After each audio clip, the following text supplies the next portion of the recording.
Yeah,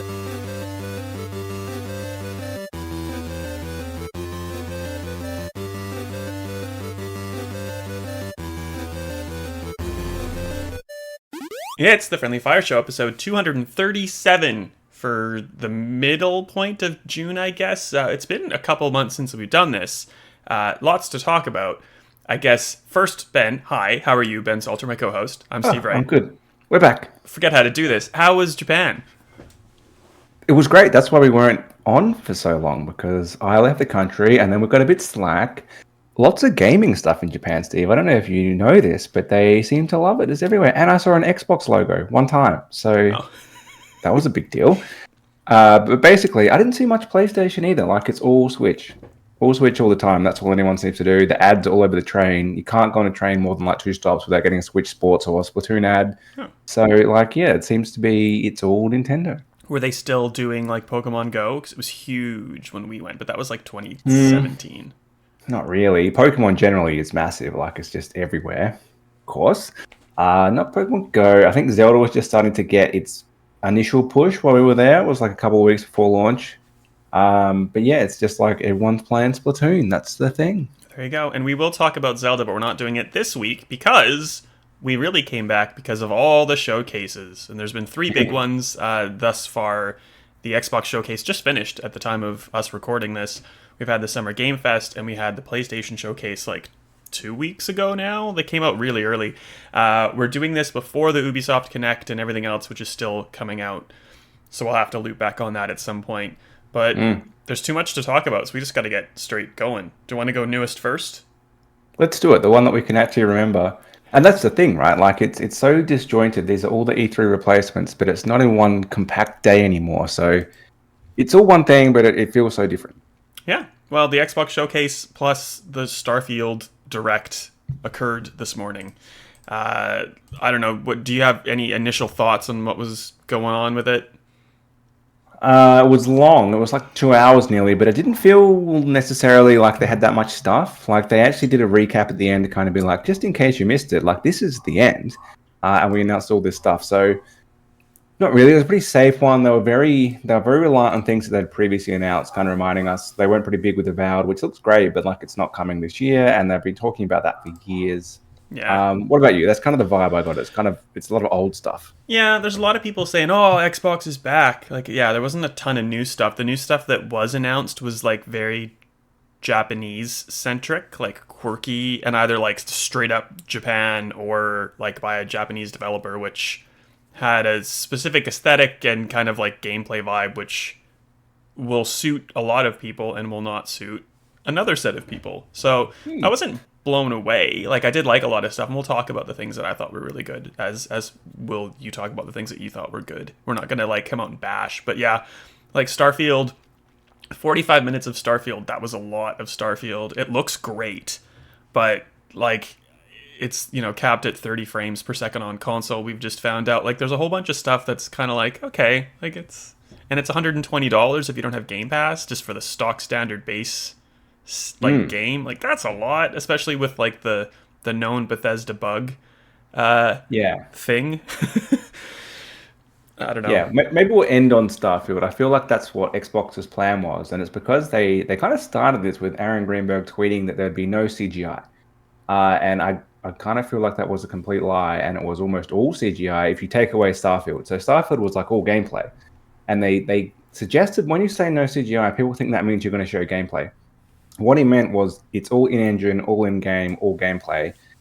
In-engine is a massive cop-out. Like, that's CGI. When people say they don't like, they're getting fed up with CGI trailers, they mean like those placeholder announcements, which are not actually the game. That's what they're talking about. And okay, great. Now it's possible to make that in the game engine or even in the game, but it's not the actual game itself. And so same thing, Aaron. Like, that's what we meant we didn't want too much of. Like, Star Wars Outlaws, great example. And they kind of said that the gameplay reveal is going to be in the Ubisoft Connect or Forward or whatever they call it now. So that's coming. But it was like, that's what we consider a CGI trailer. I have no idea what that game is. It's just an announcement. Same with Like a Dragon. That's just an announcement trailer. Like, you can't say like, oh no, this is all actual gameplay, which is kind of what he suggested.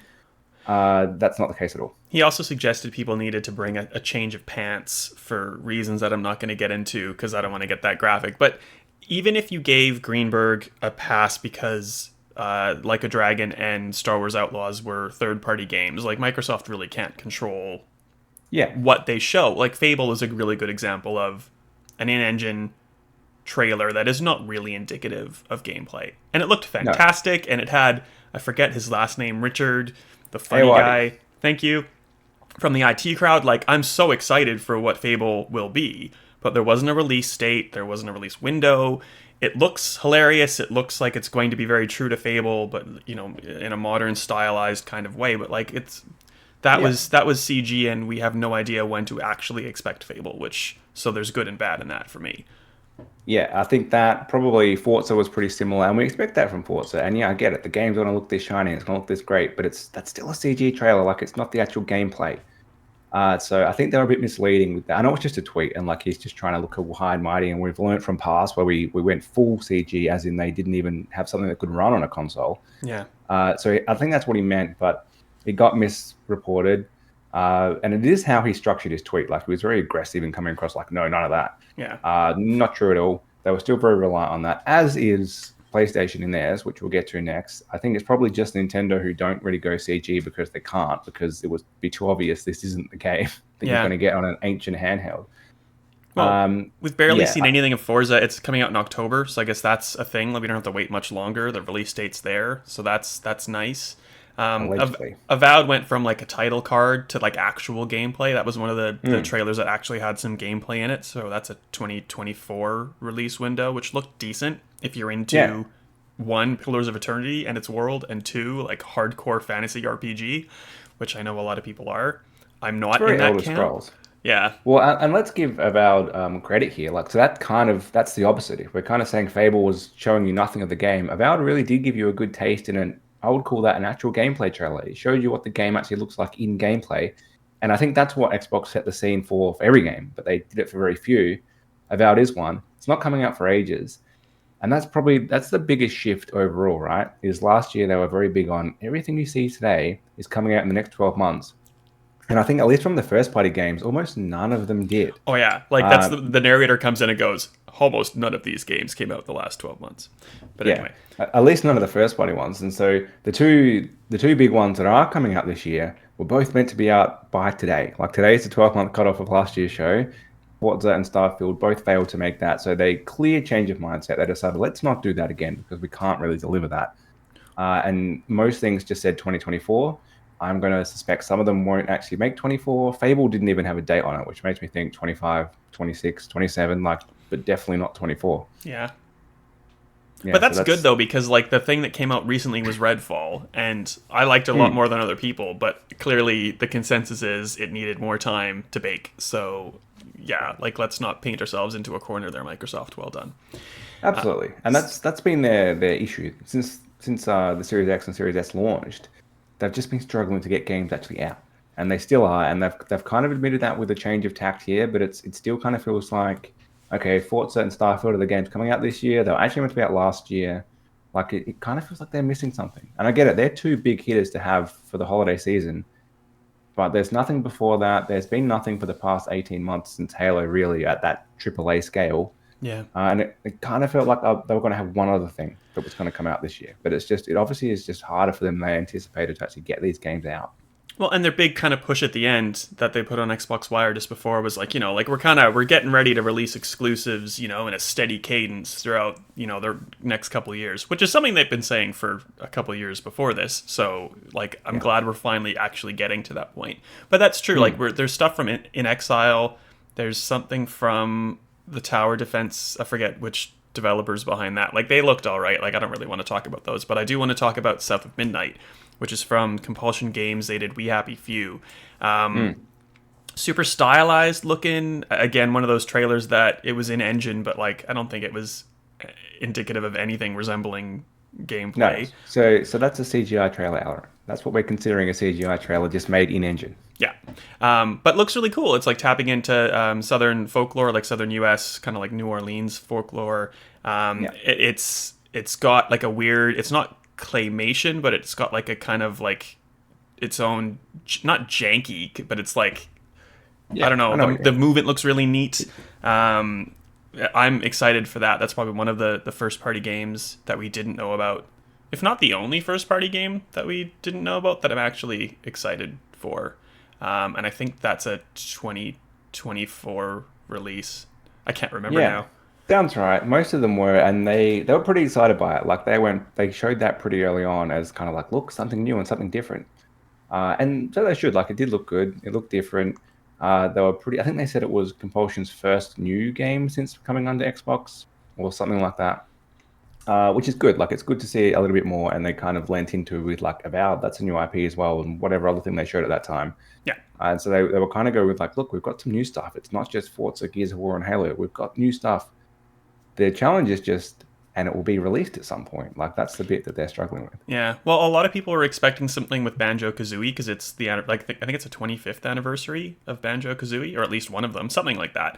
Didn't get any of that. Didn't get a Gears, which is weird. Like, we didn't see anything coming from the Coalition, even though they've been kind of playing around in Unreal Engine, and they ended Gears 5 on an absolute cliffhanger. That's just like, I'll get there eventually, which is kind of strange. Like, I was expecting something, but I guess not. I wasn't expecting Microsoft Flight Simulator 2024, but it looks really cool. Another one of those ones, though, where like, that's not gameplay, that's just an in-engine, like, that's the stylized shots as you're like crashing the helicopter into the mountain, not, actually doing what the helicopter was doing in that trailer, because I can't fly to save my life.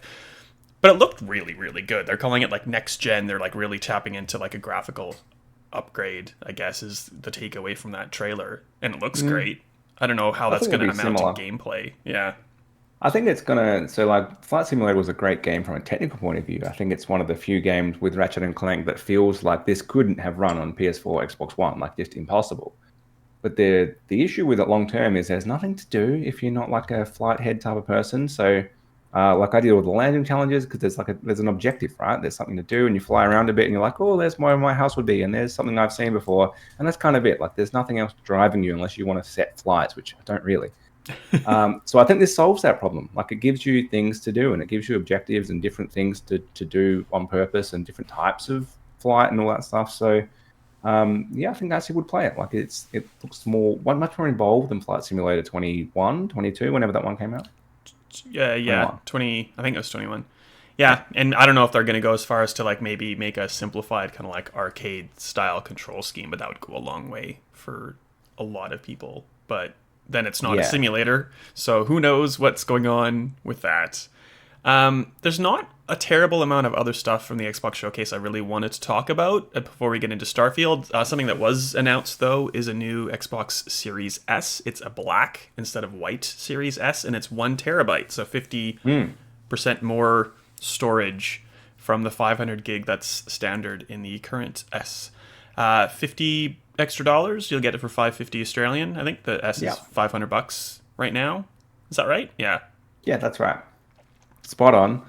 They're fixing a problem that should never have existed. Like, this console should have had a terabyte from the get-go. Yeah. I've been pretty vocal that I think the Series S, is pointless in Australia. Like, it doesn't make any sense to buy this console at $500. It's that magic $299 in the US, which is what they were going for. Should have been $399 here when it launched. Like, then I could have seen value in it. At the moment, it's $250 more to get a Series X. You get double the storage, you get a disk drive, you get a more powerful console. Games on disc are way cheaper. At $550 with 1 terabyte, I can kind of see a small market for it. I still would never recommend anyone buy this. Like, spend the $200 extra on an X.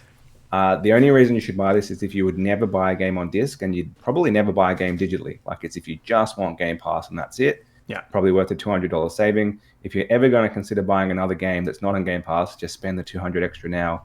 Get a Series X, give yourself the option to buy things on disc, which are way cheaper, and you get a more powerful console. Like, you're future-proofing yourself a bit more. Still think it's overpriced. It probably should have come in at the $500 for this, and they should have price dropped the white one. But there's a small market I can see now. Yeah, and just in case you're not familiar with the big differences, like, we'll use Starfield as the example. It's locked to 30 frames on both Series S and Series X, but you're going to get native 4K on the Series X, so obviously you need a 4K TV. But if you're going to be spending $500 to $750 on a console, like, you probably should have a 4K TV. If not, maybe invest in that first. For 1440p on Series S to finish my thought before I got on a TV tangent. Yeah. So more power in the X, obviously. The storage is exactly the same now, but that's the resolution and most likely the frames. On games that don't have a locked frame rate, you're going to get more power to produce more frames. And on the Series S, you might get a similar frame rate, but you're going to drop down in resolution to have that achieved. And now I'm getting into nerdery, so let's just keep moving on. Ben, what did you think of Starfield? Looks really good. So I've got more of an idea of what it is. I think you're right. At 120 Australian, it's now in that Sony first-party exclusive category. They're all 125. Yep. And we absolutely expect more of them because of that. So cannot have the Bethesda jank, which they always launch with. It can't do a Cyberpunk. Takes a year to get up to what it needs to be. It needs to launch perfect. And with how much they've delayed it, like surely it's at that stage by now. It looks a lot better than it did a year ago when we saw it the last time. Like everything down from visuals to like the combat. The combat looked like wonky last time, and now it looks comparable to a similar kind of style shooter. I don't know what. Like not Outer Worlds or something, but it just looks like a shooter instead of a weird Bethesda shooter. Sorry. It very much reminds me of Cyberpunk in a lot of that combat ways as well. In that, like, look at what you can do, or you could avoid this, and you can. It's mainly an RPG, but it also has guns in it. Looks like heaps to do, and that's probably my main concern is I want to play this like main quest line. I'm not interested in a 200-hour RPG, I should say. I want to just go main quest, ignore the side quests. I get it when they kind of said something along the lines of there's heaps to explore on the way to your next adventure. You never know what you'll stop and see. It's like, no, I don't want any of that. I don't want to be stopping and mining for resources and running into someone's party, which is like just feels dead and barren. Give me the good stuff. Give me the crafted quests. I don't want the randomly generated encounters. Like, great that some people want to spend all that time in this game. I want to play through like the core game, and I hope it lets me do that without kind of saying like, you're like 10 levels too low to go to the next main quest. Go do some boring resource gathering quests before that. Yeah. No thanks. Yeah, I don't know. Like, I love Fallout, but I'm not tied to the apocalyptic setting, and I don't like the Elder Scrolls because I'm really not a fantasy guy. So I love me some sci-fi, as is evident if you've ever met me. So, like, this should be checking all the boxes, and it sort of is, but, like, there's nothing that's, like, super... I'm starting to be more grabbed than I was grabbed, but, like, even the likes of an Outer Worlds and stuff, I think maybe it was the humor that was putting me off from that. Like, I want it to be realistic, and, like, I want to roleplay, so this looked like a step in the right direction. I'm glad they didn't spend a whole bunch of time talking about how you can customize your ship and stuff, because that was like base building in Fallout 4, and like I get that people love that, but I don't care about that. So I'm more excited for Starfield than I was, but I'm not, like the thing about the price, it's like a $60 upgrade, 55 I think, to get the premium edition or whatever it is, which basically gives you 5 days early access and the first expansion if you've got Xbox Game Pass and don't want to buy the base games. Like, it's just expensive across the board. Like, it better be very, very good. And like this, I hope this isn't just Microsoft kind of dealing in hype and like, this is our game, this is the one that everyone must play. Like, I don't want it to be the Aaron Greenberg CGI trailer equivalent of a game release, you know what I mean? No way. No, I think it looks good. Like, Xbox are all in on this game, and they need to be. They haven't had a hit this generation, really. Like, Halo didn't launch to the degree they expected it to, and that kind of just faded away and got forgotten about. Like, they need their big hit. This is the one. It's going up against Spider-Man, which I think will almost definitely be a hit, but it's a safe one, right? Like, we know exactly what that's going to be. We've played this before. It's just a straight sequel, but it's going to be a good sequel in the same way that God of War was. Like, it's a safer option that PlayStation's going down, but it's guaranteed success, and it's a great time. Yeah. They've got new stuff here, very ambitious. The issue with similar games has always been that now you're flying in space. Where are you going? You've got miles to go. All these planets are dead and have nothing on them. I don't want to say No Man's Sky, but that's very much the vibe that it had for a long time and still probably does. Yeah. And it's kind of that too ambitious. It's like there's so much you could do, but a lot of it means there's actually nothing to do. And I think it needs to avoid that. It needs to go a bit more Mass Effect, which it does look to do to some degree. It kind of has some vibes of that, but actually more genuinely open than Mass Effect was. Finding that right balance is going to be tough, and it's big talk at the moment, and it's really delivering that, and it's dragging you into the world, and you wanting to play, and you wanting to explore, and convincing someone like me to actually diverge from the main quest because there's actually something generally cool and interesting here, and it's not just mining resources. or having a pointless battle with some goons that you don't care about, I think that's where it's gonna be tough. Fallout does that really well. Like it does make you want to explore off the beaten path, but you're walking around. You're not in a ship having to land on a planet. Like it's a lot more Well, yeah, investment to do that. it's one world as compared to hundreds. So Yeah. yeah, And I hope they nail it. I hope they pull it off. It looks a lot better than it was. I think the issue with that, we're going to do a 45-minute deep dive, is it's actually hard to make that really compelling. Like it's, and maybe it is more for the people who like watching people on Twitch and slowly go through a game, which is not really me. I'm kind of like, yeah, just I prefer the 4-minute overview trailer than the 45-minute deep dive. But it did all look good. I will say that I think it's ticking all the right boxes. I'll tell you what, I didn't wake up for a single super early press conference this entire stretch, and I didn't watch the 45-minute Starfield deep dive. I watched the 5-minute one, and I watched the other trailers. I didn't watch the show at all, and I'm feeling quite good for it, to be perfectly honest. If you can condense your 2-hour show into like 20 trailers, I'll just watch 20 trailers. And even in like the 2-minute ones for some of the games that I was kind of talking about before, if I think I'm a minute in and I'm done. I'm like, all right, I'll skip to the next one. What's going on? Good way to watch. That's it. I feel like, and that probably leads us into Summer Game Fest, which thinks it's the E3 replacement, but it's replacing something that doesn't need to be there, because E3 used to always be a series of different showcases or press conferences which were linked together because they happened around the same time, and it was exciting to, like in its prime, it was exciting to get up in the middle of the night and watch them and know that other people are watching and live reactions and all of that, and then to know you're going to go to the next one and see, is this one going to be better than the last one? They structured it in a way to try to have the hype at the start and the end and kind of try to keep you watching in the middle, essentially. Yeah. And it was exciting. Summer Game Fest is replacing, like, it's trying to be all of that in one, but all the big players still want to have their own showcase. So it ends up having none of the big hitters. It's just got kind of the dregs who never really were worthy of an E3 press conference. And now that it's all spaced out, like PlayStation goes weeks in advance, Ubisoft seem a little bit more delayed. Like it would have used to be, we would have watched Ubisoft by now back in the day. Yeah. And it just feels a lot more spread out, and it's a bit more video on demandy. Like I know they broadcast these live in the middle of the night in Australia, especially. There's just you lose that this is happening live excitement. It's kind of like, it used to be like a live sport, right? Like if you're not watching it live, it kind of felt like, what's the point in watching this again? Now I feel like it's just it's pre-recorded video. I can just watch this whenever, no different. And if I see something that's really not interesting me, skip ahead.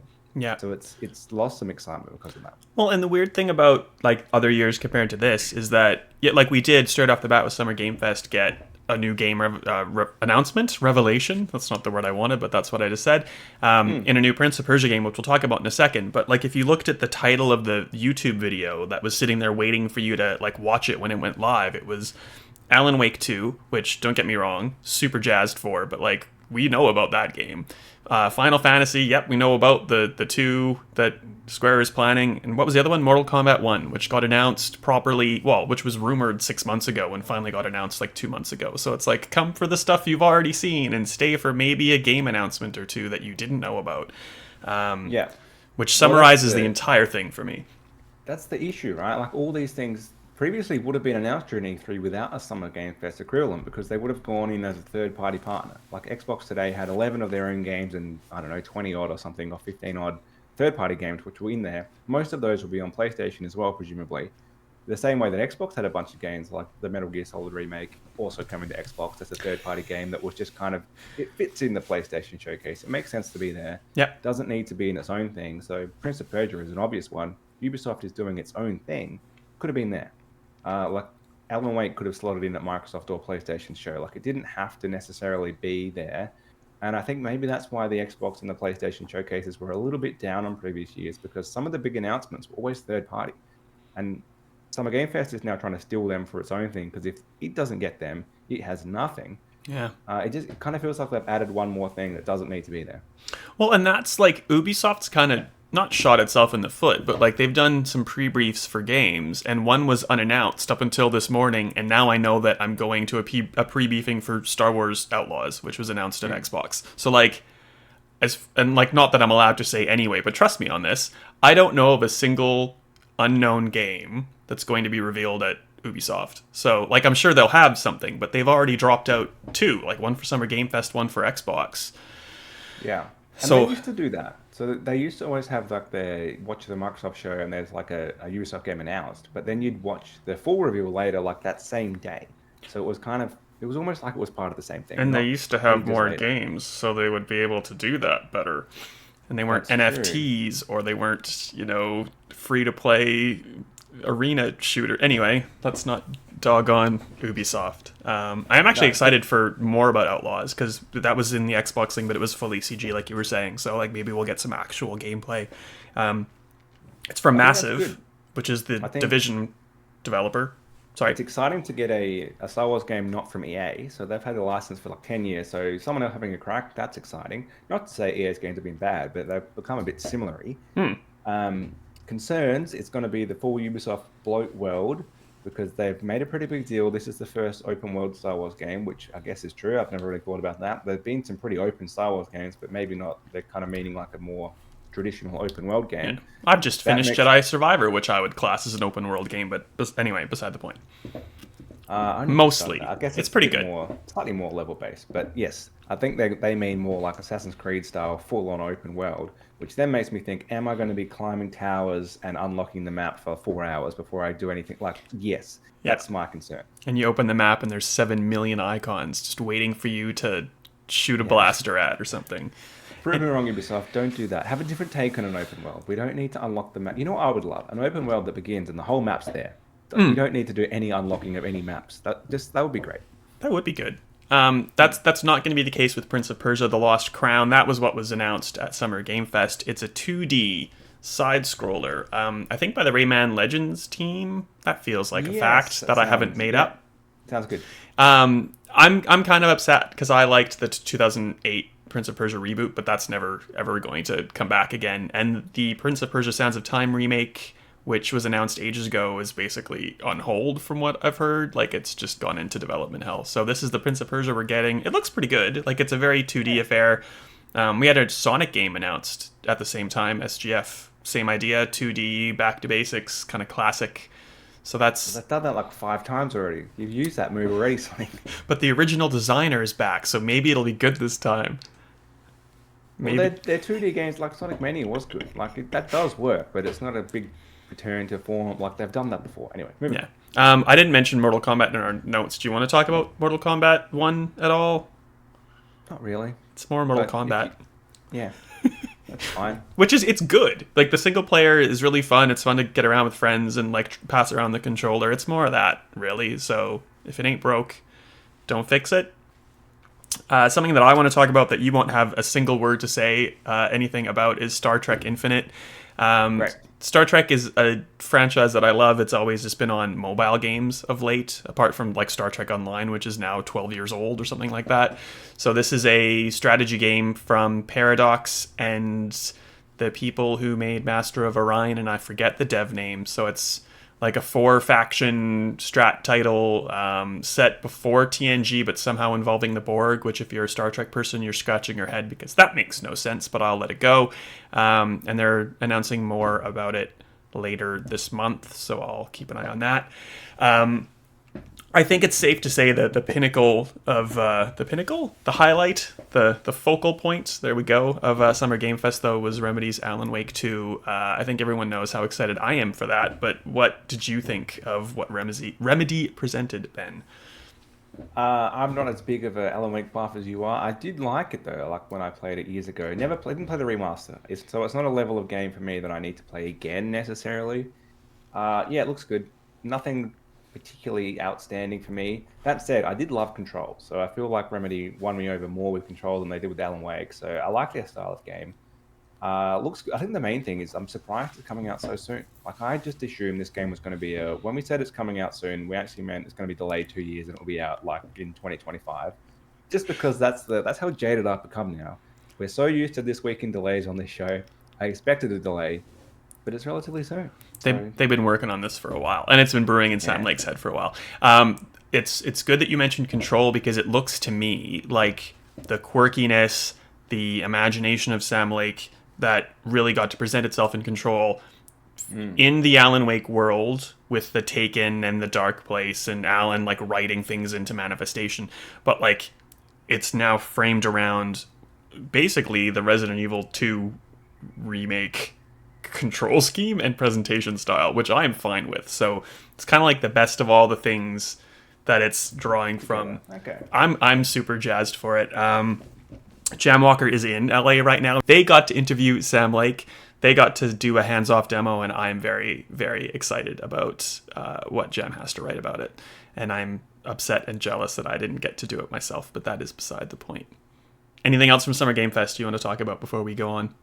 Nothing else at all. Let's go back a couple of weeks to Sony's State of Play, which was they've done a few small ones over the past like year or two, but it feels like a long time since they've had like a not E3 worthy level, like kind of big one, which they did now. That's kind of what they did. It was a bit VR focused for my liking. It sounds like no one's bought a PlayStation VR 2 and they're kind of doubling down on look at all the stuff we have for VR. Couldn't care less about that. But they did have some cool games and they had some cool tech as well. So we should probably kick off with what is Project Q, because this was rumored beforehand. I kind of disregarded it as that's not going to happen. Like it sounds so definitely not happening. Definitely doesn't make sense for Sony. But then when I saw it, it kind of does. Like it's basically a Switch for your PS5 that needs to stream games because it can't run them natively, which fits in with PlayStation Plus as a sub-service if all those games can be played easily. They didn't really make all that clear yet. Do you need to run it direct from your PS5? Can it play some of those from the cloud? Maybe they did mention that and I tuned out, but it's basically a dual sense, I should say, cut in half, jammed on either side of the screen. The dodgy mock-ups that you'd see online when people would say, we should make a PlayStation handheld, and someone's just photoshopped it like that. That's what it actually looks like. It's actually that. Like, I imagine that in America, where you have a cloud-based service that streams PS3 games, this would work with anything through that same mechanic. In Australia, we don't have that. Console. I guess so. So there's that restriction. So I don't know how that's going to work outside of the house. And also it's reliant upon Wi-Fi. So if you're outside the house, you need to tether. So I'd almost be more inclined to just put a backbone around your phone, which is using 5G if you're out of the house, and just do the same thing for a lot. We don't know the price of this, but a lot less. So like it's kind of like an in-the-house off your console machine, if nothing else. Like that'll definitely work. Which has a place, right? Like, I mean, a lot of people play their Switch like that. You've got something else on TV, your partner's watching something, you're playing something on Switch. I think there is a market for that, but as you said, that exists with like a backbone or a Razer Kishi or whatever you've got that just connects to your phone.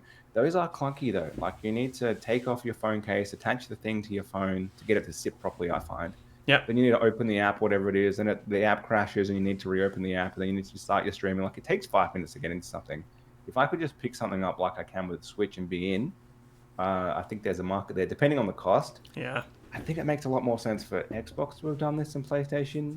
They've got all the infrastructure in place for cloud, and it could just be you don't even need a console. You can just play everything straight off of Game Pass, and you don't need to do everything I just said then because the device just does it straight away. So I think that would make more sense. Switch probably still makes, if that's really you, probably just play on Switch where you can just play the game natively and you don't need to worry about setting up streaming or whatever. Like that already exists. Well, and Microsoft kind of did something like this. Like you saw it in the background of Phil's office that one time. They were going to make a little box that just connected to your TV and did cloud stream, yet they abandoned it. I'm imagining because it was too it cost them too much to make the device than it would to sell the device for what it is. I'm imagining that's the same. Like I don't know. I don't think this thing is going to be cheap. I hope I'm proven wrong. And like even just at the price point, yes, it might be easier not to have a backbone, but like if you're gonna get a backbone for half the cost or something, like that's what I'd recommend. There's a very specific use case, and as long as you're happy with like fitting that use case, then go for broke. Yeah, I'd agree. It looks fake, but that's the real thing. What it has achieved, it's fixed the Switch problem of the Joy-Con is too small. The buttons are too small, the sticks are not good enough. They have loads of technical issues eventually after time. Yeah. Having a proper controller is a big win. And the backbone and those type of things, I think they have the same issue. Like they're just not quite big enough. So it looks weird and out of place, but that's because it's got proper controller with it. That's probably its only plus. Although we haven't actually used it. Maybe we'll pick it up and it's actually a smaller version of the DualSense and that completely goes out the window. So it looks like it's fixed that issue. Well, and it's a DualSense, but it's a DualSense split in half with like a thin screen between it. So like, I don't know, flexibility, durability, I don't know. I guess don't put it in your bag. No, you need to like protect this thing. Get a case. Let's leave Spider-Man for the end. Final Fantasy VII Remake Rebirth Revisited. 2.7, whatever it's called. It looks good. Like, so I'm glad this is coming out. The first part came out so long ago. It was a PS4 game. I almost forgot about that. So it's kind of PS5, early 2024. No release date, but it's yet again a look what we're showing, but not this year's type of game. Wouldn't surprise me if it got pushed back. I kind of wish this game would come out sooner. Like, it feels like a big gap for a multi-part remake. But that said, obviously a lot of that dev time went through COVID. Maybe it was intended to come out sooner than it has done. But yeah, I'm not a big Final Fantasy person, but I really like Final Fantasy VII Remake Part 1. So looking forward to it. Yeah, I don't have much to say. I don't know why people thought it was magically going to be announced for like Xbox or PC or something like that, because it wasn't. It's just a PS5 game, and I don't feel like that's news, to be honest. Like, we kind of knew that was coming, I thought. So no, they never announced that Remake or 7 Remake was PlayStation only. It's just been assumed that it was a time exclusive. It must have been 1 year, it must have been 2 year, maybe it's 5 year time exclusive. Not the case. It just seems to be that it's a full PlayStation exclusive, that PlayStation didn't make a big song and dance about that. Maybe something in the contract said they couldn't be too explicit. They could just say it's coming to PS5 or coming to PS4. Yep. And that's it. There you go. Something that's also coming to PS5 just when it comes out, we'll eventually get to PC probably a year later, is Spider-Man 2, which we talked about. It's got an October release date. We saw some gameplay. Like you were saying, it looks like Spider-Man Miles Morales, but you've got the original Spider-Man in there too, and some Venom and a symbiote suit, which, like, admittedly looks cool as hell. It's going to be great. There's almost nothing to talk about because we've already played so much Spider-Man. There's a reason that Insomniac Spider-Man games are awesome. They figured out how to make kind of like a superhero tie-in game that's fun to play. Probably has its shortcomings when it starts to come to repetition. Now, this being the second/third game, depending on how you want to look at it in this series, I hope it does mix things up a little bit more. So it's not that if you go back and play Spider-Man 1 now, and if you did play the remaster, so you played it a second time, the formula is extremely obvious. Yeah. And they did it really well, and I think they needed to do it like that to kind of kick off a different way of doing these kind of superhero tie-in games. But I'm looking forward to see what's next. Like, what are they doing with a different generation of consoles? They've got a lot more power this time. How can they mix it up a little bit more so it doesn't fall into probably the Batman trap of same again? And by the time we got to like the fourth game there, it was a bit like, we've done this. Well, then it became, it's the Batmobile, and like none of that driving stuff was actually fun, but it was something new. There's a huge difference, like when you go back and play it between the original Spider-Man and Miles Morales. They got rid of a lot of like the repetition and the pain points involved in that. So I hope we get something similar with 2, like just another kind of continuation of engaging stuff, but like less bloat and less grind. Yeah, I think we will. It's looking exciting, and they know that's their big ticket item. Very similar to Starfield. They ended with it. There's nothing really surprising or that exciting there because it's been announced for so long. We know it's been coming for so long. It's finally coming out this year. That's the exciting part. But yeah, it's not grabbing me in that same way. The same way that Starfield would be great, I think this would be great, but it's not super exciting.